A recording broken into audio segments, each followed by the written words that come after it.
Ito ang aking mga alaga. Every morning, I feed them. Kahit medyo malamig dito, it's okay lang. Kasi nakikita ko naman sila, nakakawala ng stress. O, diba? Yun yung isa, ayaw po bumaba. Yan yata yung nanay, doon sa may nangingitlog.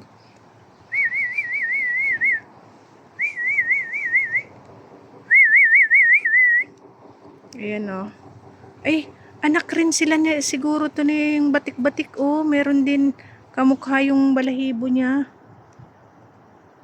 Ayan o, may kamukha rin siyang balahibo. Anak niya siguro yon. Ayun o. Ayan siya o. Natatakpan.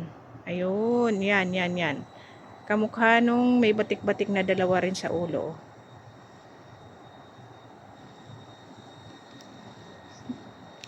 Tapos yung isa may mga brown. Ang ganda ng kulay nung isa oh. Parang brown siya. Wala na akong nakikitang may singsing. Dati merong may singsing dito eh. Nawala na. O sige na mga kalapatid. At ako'y bababa na. Bye bye mga kalapatid.